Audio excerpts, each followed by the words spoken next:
Hello বন্ধুরা, আজকে আমি কি রান্না করব তোমাদের সঙ্গে শেয়ার করব। চলো তোমরা দেখতে থাকো। আজকে আমি রান্না করবো লাউ পাতা দিয়ে চিংড়ি মাছের ভাপা। সেই জন্য পেঁয়াজ কেটে নিয়েছি, টমেটো কেটে নিয়েছি, আদা ছিলে নিয়েছি, কাঁচা লঙ্কা ছিলে নিয়েছি। এখানে কড়াই বসিয়ে দিয়েছি, তেল দিয়ে দিয়েছি। এবার আমি গোটা জিরে দিয়ে দেবো। গোটা জিরে দেওয়ার পরে আমি টমেটো কুচি, পেঁয়াজ কুচি, আদা ছোলা আর কাঁচা লঙ্কাটা দিয়ে ভালো করে নাড়াচাড়া করবো। এর মধ্যে আমি লবণ একটু দিয়ে দেবো। লবণটা দিয়ে দিলে পেঁয়াজ টমেটো তাড়াতাড়ি নরম হয়ে যায়, সেই জন্য আমি লবণ অ্যাড করব। তো লবণটা দিয়ে দিলাম। লবণ দিয়ে ভালো করে নাড়াচাড়া করবো। কিছুক্ষণ পরে দেখতেই পাবে নরম হয়ে গেছে। তো দেখো নরম হয়ে গেছে এবং চারপাশ থেকে কিন্তু তেল ছেড়ে দিয়েছে। এবার আমি কুচিয়ে রাখা লাউ পাতাটাকে দিয়ে দেবো। দিয়ে ভালো করে নাড়াচাড়া করব। নাড়াচাড়া করতেই আছি। এর মধ্যে আমি এবার চিংড়ি মাছগুলোকে দিয়ে দেবো। চিংড়ি মাছ দিয়ে ভালো করে নাড়াচাড়া করব।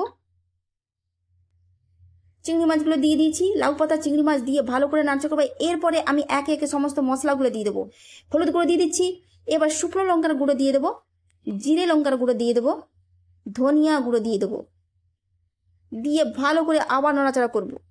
নাড়াচাড়া করব। কিছুক্ষণ পরে আমি জলটা দিয়ে দেবো। জলটা কিন্তু পরিমাণ মতো দেবো, যাতে চিংড়ি মাছগুলো সুসিদ্ধ হয়।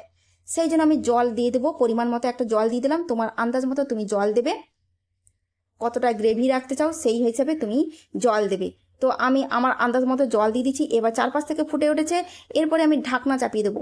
ঢাকনা চাপিয়ে দিয়ে এদিকে আমি চলে আসবো লাউডাটা কাটতে। লাউডাটা আমার বড় মশাই নিয়ে এসছে। আর লাউডাটা কাটতে কি বিরক্তকর ব্যাপার। আজকে না যদি কাটি তাহলে কালকে রাখলে কিন্তু শুকিয়ে যাবে, যে গরম পড়েছে। আর এই গরমে লাউডাটা তরকারি খেলে খুব পেট ঠান্ডা হয়, শরীরও ঠান্ডা হয়। সেই জন্য আমার বড় মশাই লাউডাটা খাবে, সেই জন্য নিয়ে এসেছে। তো লাউডাটা বড় মশাই খাবে বলেছে যখন, তো আমার কাটতেই হবে যতই কষ্ট হোক। তো এখানে প্রচণ্ড লাউডাটা কাটতে কিন্তু প্রচণ্ড সময় লেগে যায়, তাও কাটছি। লাউডাটা তার সঙ্গে কিন্তু একটা আলুও কেটে দেবো। তো তরকারিটা এদিকে হয়ে গেছে। আমি ওপর থেকে ধনেপাতা দিয়ে নামিয়ে নেব। তরকারির কালারটা কেমন হয়েছে একটু কমেন্টসে জানিও কিন্তু। আমার তো দেখে ভালো লাগছে, তোমাদের কেমন লেগেছে একটু জানিও। তো নামিয়ে নিলাম। এরপরে আমি লাউডাটাকে আর লাউডাটা কেটে ধুয়ে পরিষ্কার করে নিয়েছি। এদিকে কড়াইটা বসিয়ে দিয়েছি। কড়াইয়ে তেল দিয়ে দিয়েছি। এবার 5 ফোড়ন দিয়ে দিয়েছি। আর পেঁয়াজ কুচি দিয়ে দিয়েছি। দিয়ে ভালো করে লাল লাল করে ভেজে নেবো পেঁয়াজটাকে। লাল লাল করে ভাজা হয়ে আসলে এর মধ্যে আমি এবার লাউডাটা দিয়ে দেবো। লাল লাল হয়ে এসেছে, এবার লাউডাটা দিয়ে দিচ্ছি। লাউডাটাগুলোকে দিয়ে ভালো করে নাড়বো।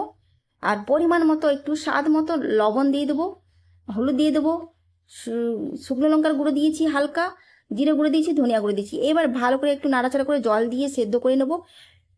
এই যে নাড়াচাড়া করে ঢাকা চাপিয়ে সেদ্ধ হয়ে গেছে, কমপ্লিট হয়ে গেছে আমাদের লাউডাটার তরকারিটা। এদিকে দেখো সমস্ত কিছু আমি বেড়ে নিয়েছি, আম কেটে নিয়েছি, আর চিংড়ি মাছ দেখতেই পাচ্ছ, বড় মশাই ভাত, আমার ভাত।